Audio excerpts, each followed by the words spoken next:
Have you ever screamed inside your soul, hoping someone would hear, only to be met with silence? It's not just any silence. It's the kind that echoes, the kind that amplifies every unanswered question, every unreturned message, every time you stared at your phone praying it would light up with his name. And when it didn't, you started to wonder if the silence said more about you than about him. You started to question your worth in whispers that grew louder in your own mind. There's a kind of heartbreak that doesn't come with yelling or doors slammed shut. It comes quietly. It comes through absence, through someone vanishing slowly from your everyday, until you begin to feel like you were never really seen to begin with. That's the wound we'll talk about today. The wound of being emotionally erased, while still loving, still hoping, still trying to make sense of the quiet, and it hurts because it's personal. It feels like rejection, like failure, like proof that you weren't enough. But what if I told you, his silence isn't power? What if it's not that you were too much, but that he was too small for what you hold inside? Louise once said, "You have no need to justify your existence. You are enough just as you are." But how do you believe that when someone you gave your heart to pretends you don't exist? This is where the inner conflict begins. Because even when you try to move on, something inside still craves closure. Not just answers, but recognition. You want to know that you mattered, that your love wasn't invisible, that your presence was not disposable. And yet, the more you reach for validation, the more the silence stretches. It becomes a mirror not of your inadequacy, but of the parts of you that still need healing. Marianne Williamson speaks to this truth when she says, "We ask ourselves, who am I to be brilliant, gorgeous, talented, fabulous? Actually, who are you not to be?" The silence that wounds can also be the doorway to the self you abandoned, while waiting to be chosen. There is a metaphor I want to offer you. Imagine an echo in a vast canyon. The more you call out, the more your own voice returns to you. Louder, distorted, sometimes frightening. That's what happens when you keep shouting for someone to see you, and all you get back is your own ache bouncing off the walls. But what if that echo isn't rejection? What if it's a call inward, a reminder that the one who needs to listen is you? This is not about blaming him. It's not about making you the villain of your own pain. It's about understanding a deeper truth. The silence that he offers is not a measure of your worth. It is a reflection of his emotional limitation. It's avoidance. It's fear. It's an unwillingness to meet you where your soul resides. And so we begin, not with anger, not with blame, but with truth, with tenderness, with the quiet revolution of a woman who begins to see herself again, not through the absence of someone else, but through the presence she learns to reclaim within. Let's walk through this together, one truth at a time. When his silence feels like a punishment, it can twist inside you like a question with no answer. You replay every conversation, every gesture, every pause. You wonder if you said too much, or not enough. If maybe, just maybe, you missed a moment where everything shifted.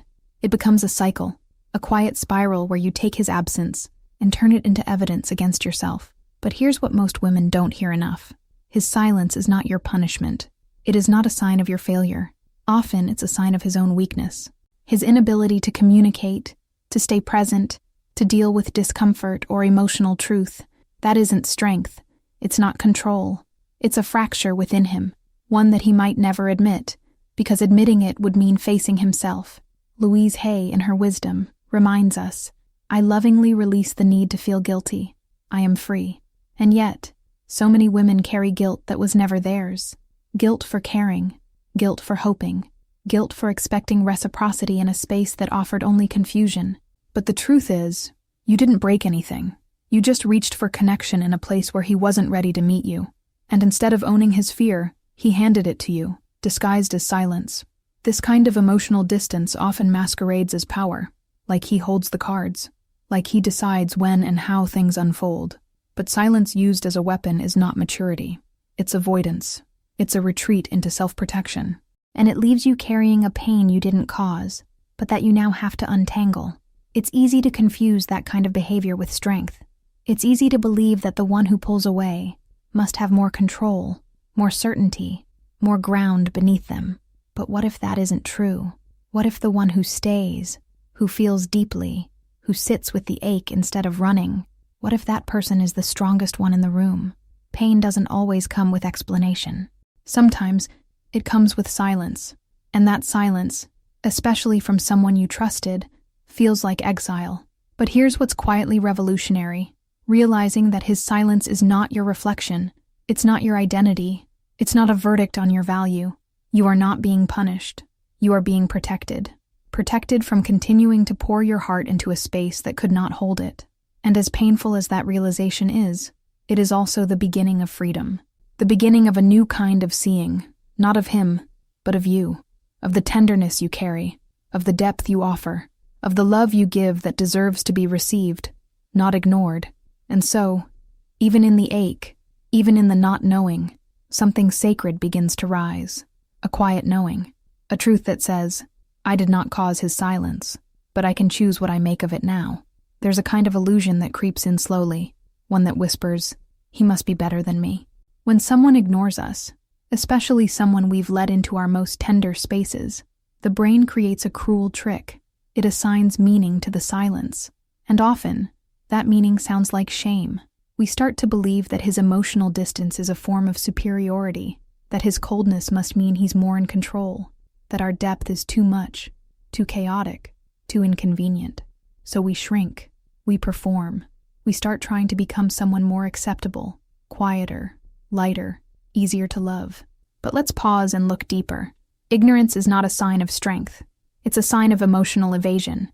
Emotional maturity isn't measured by who can stay the most detached. It's measured by who has the courage to show up, fully, vulnerably, truthfully. And the truth is, many people haven't yet developed that kind of courage. They run not because you're too much, but because you reflect back the parts of themselves they've avoided. Silence can look powerful. It can look like composure.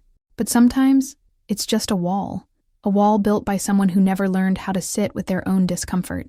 Someone who confuses silence with safety, who mistakes detachment for self-protection. When you interpret that wall as something you caused, the illusion deepens. You start bending yourself to break the silence, when in truth, the silence was never yours to fix.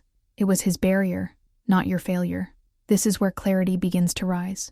The moment you realize that being emotionally available doesn't make you weak. It makes you rare. It makes you human. It makes you someone who's willing to love with both hands open, even if it risks being hurt. And that is not something to be ashamed of. That is something to honor. So, what happens when we let go of the illusion? When we stop assuming that the one who speaks less must feel more, we begin to reclaim our voice. We begin to see that the silence we feared wasn't depth. It was distance, not mystery, but a mask. And when the mask falls, so does the need to keep proving yourself to someone who never knew how to receive you in the first place. There is a deeper strength, the kind that stays soft in a world that taught you to harden. And the more you connect with that strength, the less power silence has over you. There comes a moment, quiet, almost imperceptible, when you realize the pain isn't just about being ignored by him. It's about how many times you've ignored yourself in the process of trying to be seen. You're not just aching because he pulled away. You're aching because somewhere along the path, you started abandoning parts of yourself to be chosen. You softened your truth. You dimmed your fire. You waited longer than you should have, hoping that your loyalty would translate into love. But it didn't. And now, the silence is no longer just his absence. It's your own. The absence of your voice, your needs, your presence with yourself. This is the moment many women face. The realization that we've been so focused on not losing him, that we lost touch with the one person we truly need, ourselves. And that absence, that internal void, it hurts more than any unanswered text. It aches deeper than any disappearing act. Louise said, "You have no need to justify your existence." But how many times did you feel like you had to earn your place in his life? How many times did you over-explain, overcompensate, overgive, just to feel a hint of recognition? What if I told you, you don't need to be chosen by him to choose yourself? What if the very pain that brought you here is also the pain that's calling you home? You are not being ignored. You are being invited. Invited to stop neglecting your heart. Invited to stop outsourcing your value to someone else's capacity to see it. Invited to return to yourself with the love you keep waiting to receive. Because the truth is, his silence may have triggered your wound, but it's your own voice that will start the healing. When you begin to sit with yourself instead of chasing his attention, something powerful begins to shift. You start hearing the echoes of your own intuition, the quiet voice that always knew. The part of you that whispered, "This doesn't feel right," long before your mind could explain it. That voice, she is still there. She's been waiting. And the moment you choose to turn inward, to be with her, to listen to what she knows, that's the moment everything starts to change. This isn't about becoming harder or colder. It's about becoming more honest, more whole, more with yourself. Because the real question isn't, why is he ignoring me? The real question is, why have I accepted a life where my worth depends on being noticed? And when you stop needing to be seen by someone else to finally see yourself, that is when the silence begins to lose its power. It starts so subtly, doesn't it? A delayed response, a missed call, a shift in tone that only your heart seems to notice. And suddenly, you find yourself doing more, reaching out first, waiting a little longer, making excuses for someone who once made you feel wanted. You begin offering pieces of yourself in hopes that it might stir something in him, more patience, more forgiveness, more softness, and yet, he gives less.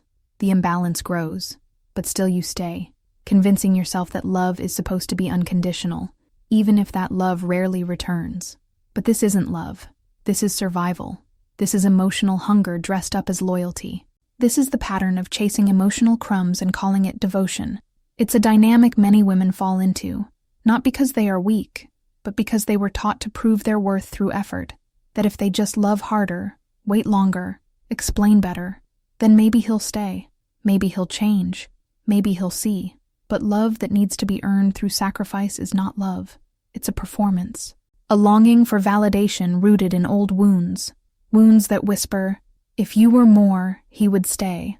And so you give, and give, and give, until you're depleted, until you look in the mirror and see someone who's become a stranger to herself. Louise Hay, with her gentle truth, reminds us, I am willing to let go. I deserve to be loved deeply and fully. But how often do we actually believe that? How often do we settle for fragments because we've forgotten what wholeness feels like? The truth is, anxiety can feel like love when chaos is all you've known. That flutter in your chest when he finally texts back. It's not romance. It's nervous relief. It's your nervous system clinging to a moment of recognition in the middle of emotional starvation. You deserve more than that. Not because you need to prove your worth, but because your worth was never up for negotiation in the first place. This isn't about making him the villain. It's about recognizing your own patterns, the spaces where you've mistaken tension for passion, where you've accepted silence as a challenge to try harder, where you've confused pain with proof of how much you care. But what if care could look different? What if love didn't have to hurt to feel real? There's a path that leads away from this pattern, a path that begins not with trying harder, but with stopping. Stopping the chase, stopping the proving, stopping the endless giving that leaves you empty. And in that stillness, something softer begins to bloom, a new kind of love, one that starts with you. There was once a woman who waited, not just for his message, but for his presence, his clarity, his truth. She waited through long nights of second-guessing, crafting careful responses, rereading old conversations for signs that maybe, just maybe, he still cared. But each time he disappeared, the silence echoed louder, and each time he returned, she told herself it was enough, that his crumbs were proof of connection, that if she could just understand his silence, decode his distance, she'd find her way back to the love they once touched. But something shifted, slowly, gently, like a whisper at first, then a roar she couldn't ignore. She stopped trying to read his absence like a language. She stopped begging the silence for answers, and instead, she turned inward. She sat with her own voice, the voice that had been drowned out by longing. The voice that once whispered, "You're hurting," and was met with "Be patient." The voice that said, "This isn't enough," and was told, "But maybe tomorrow." And in that stillness, she found something unexpected, peace. It didn't come all at once. It came in waves, in small moments of remembering who she was before the ache, in tears that felt more like truth than sorrow, in the realization that she didn't need him to come back to feel whole again. She needed herself, because the most healing silence is not the one he gave, it's the one she chose, the quiet where she finally heard her own heart beating, where she stopped editing herself for approval, where she stopped negotiating her worth through his inconsistency. That silence, the one filled with self-awareness, with softness, with sacred grief. That was the silence that saved her. And maybe you see yourself in her. Maybe you know that ache. Maybe you've been reading signs in empty spaces, trying to find meaning in someone else's emotional absence. But what if the meaning isn't in him? What if the real message has always been, come home to yourself? The woman who decoded the silence didn't do it with logic. She did it with love, self-love, soul love, the kind of love that says, I won't abandon myself again, even if you already have. And from that place, she rose, not louder, not harder, but clearer, brighter, steadier. Sometimes the greatest turning point isn't when he answers, it's when you stop asking, and in that sacred quiet, you realize you were never waiting for him. You were waiting to remember yourself. It's easy to think that the one who disappears holds all the power, but what if his vanishing act isn't a sign of control, but of fear? There is a weakness that wears the mask of strength, a silence that pretends to be confidence, but is really avoidance. And often, the man who ignores is not cruel. He's simply unequipped to meet the kind of emotional depth that asks him to be honest, to be open, to be present. He fears vulnerability. He fears being seen. He fears the truth, not because it isn't real, but because he never learned how to hold it. And so, he shuts down. He steps back. He disappears into distractions and silence, hoping you'll stop asking the questions that make him uncomfortable, hoping you'll blame yourself, so he won't have to face the mirror. But here's the deeper truth. You are not too much. You are not the reason he retreats. You simply touched a place in him that he's never dared to explore. You brought light into a room he kept locked for years. And sometimes when that happens, people run, because staying would require him to grow, and growth is uncomfortable. Growth demands that he feel what he's spent a lifetime numbing. The silence, then, is not about your worth. It's about his limits, and this is where the story can shift. When you stop taking his emotional incapacity as a reflection of your value, when you start to see that you didn't scare him away, you simply stood in your truth. And not everyone is ready to stand beside a woman who has done her inner work. Louise Hay spoke of this gently. I am not responsible for other people's behavior. I am only responsible for my own thoughts, feelings, and actions. That truth can be both liberating and heartbreaking, because we want them to meet us there. We want them to rise, but not everyone will. And when he doesn't, when he chooses silence over sincerity, you must remember, his inability to stay is not your failure. It is his own fear speaking louder than his love. You are not too much. You are simply more than he was ready to hold. Let that be your clarity. Let that be your release. Let that be the moment you stop shrinking to fit inside someone else's fear. Because your emotional depth is not a burden. It's a gift. One that deserves to be met with courage, not avoidance. One that deserves to be held, not hidden from. And anyone who cannot stand in the presence of your truth was never standing on solid ground to begin with. There's a hope that lingers long after someone stops showing up. A hope that maybe this silence is temporary, that maybe he's just figuring things out, that maybe if you wait long enough, he'll realize what he lost and come back different, ready, awakened, sure of you. And that hope, it keeps you tethered. It wraps itself around your heart like a thread, fragile, but unbreakable. It whispers stories that make the waiting feel noble, that make the pain feel like a prelude to something better. But waiting for someone who chooses silence is like standing at the edge of a desert, watering the sand, praying something will bloom. You give time, energy, tenderness, and still, nothing grows. Because growth doesn't happen where there is no intention to nourish. You see, love isn't just about presence. It's about engagement. It's about effort. It's about choosing each other, not once, but again and again. And when someone consistently chooses absence, emotionally, mentally, spiritually, that isn't confusion. That is clarity. But your heart doesn't always want to hear that, because the heart is a keeper of dreams. It remembers the good moments. It holds on to potential. And in that holding, it sometimes forgets to see what's real. The truth is, time does not heal what someone refuses to confront, and love does not grow in avoidance. No amount of patience can transform someone who doesn't want to face themselves. Still, we cling, not because we're weak, but because we once felt something that mattered. And when you feel something deeply, it's hard to accept that the other person may not have felt it in the same way, or didn't have the tools to honor it. But clinging to false hope becomes its own kind of pain.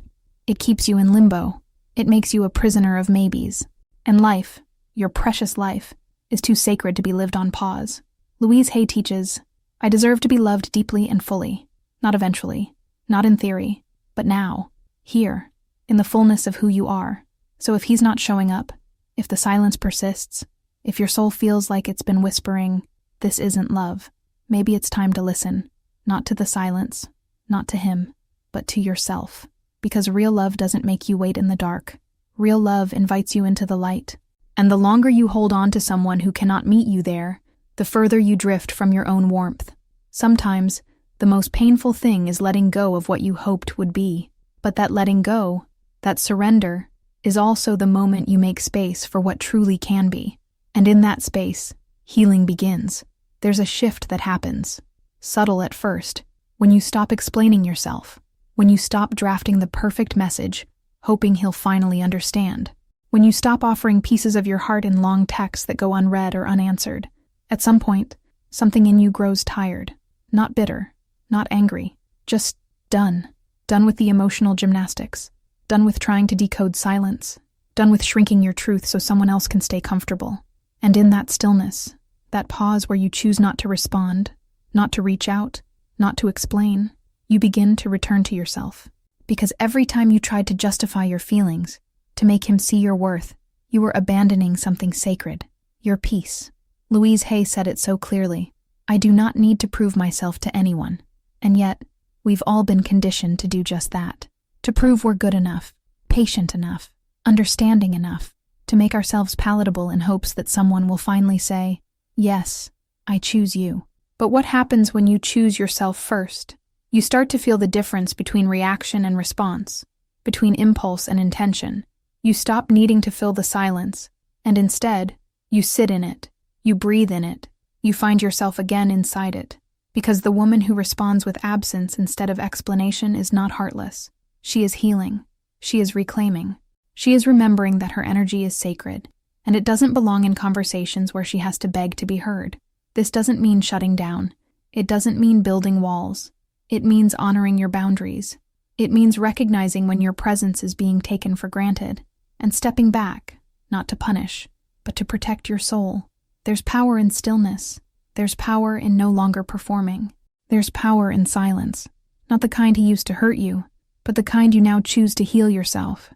It's in that silence where your dignity returns, where your voice grows stronger, even if you're not speaking, where your heart remembers that it doesn't have to fight for what's real, and suddenly, what once felt like loss begins to feel like liberation. Not because he changed, not because he came back, but because you did. You came back to yourself, and that is everything. There's a sacred truth we often forget in the quiet ache of being ignored. Your presence is not a question. It is a gift. And yet, when someone doesn't see it, when they treat it as optional, as convenient, as something that can be put on hold, you begin to wonder if your light was ever real, if your love was ever enough, if your soul was simply too soft for this world. But let's be clear. Being ignored is not about you. It's about where you chose to place your presence. A place that may have never been ready. A place that may have never known how to hold something so whole. You are not invisible.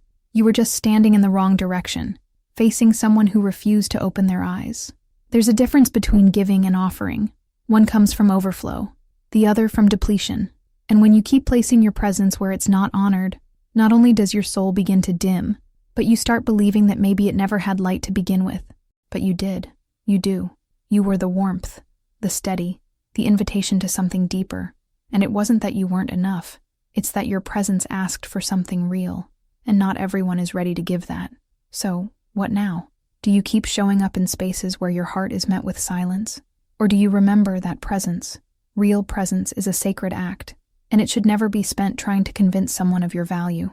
Louise Hay didn't just teach self-love. She embodied the quiet knowing that we are already whole, already worthy, that I am safe in the world, I am at peace with life, can be more than an affirmation.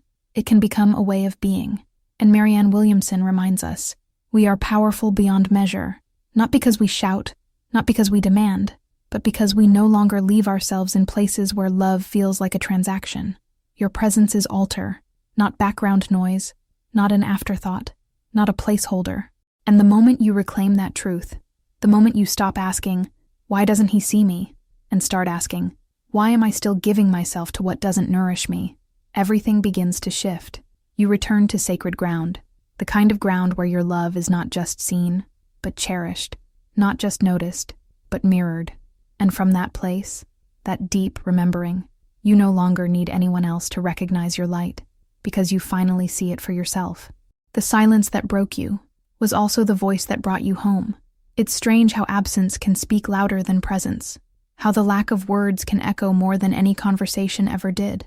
And in that echo, you met yourself again.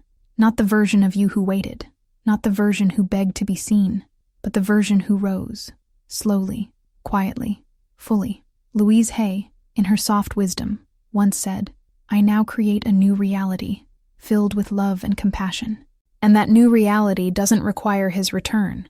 It doesn't depend on his acknowledgement. It begins when you finally stop seeking validation from those who couldn't hold your depth and start building a home inside yourself.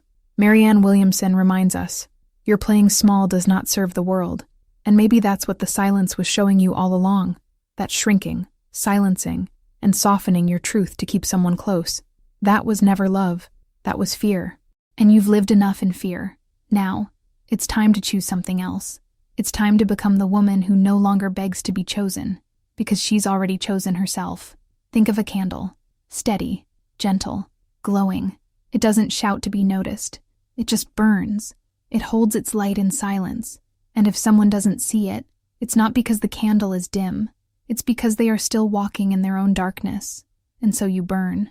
And so you glow. And so you stay. With yourself. For yourself. As yourself. Because what he couldn't value, the universe will realign. What he couldn't honor, life will restore. And sometimes, your absence will be the only presence he remembers. But by then, you'll be gone. Not with bitterness, not with revenge, but with peace. Because the silence that hurt you also freed you. If this message touched something in you, if a part of your heart finally felt seen, take a moment to honor that. You're not alone in this journey. There are thousands of women reclaiming their voice, their value, their emotional freedom. So stay with us, subscribe to the channel, and keep walking with this sacred circle of healing. And now, I invite you to watch the next video appearing on your screen. It will guide you even deeper into your strength, your intuition, and your emotional clarity. Your story doesn't end here. It begins with the woman you are becoming.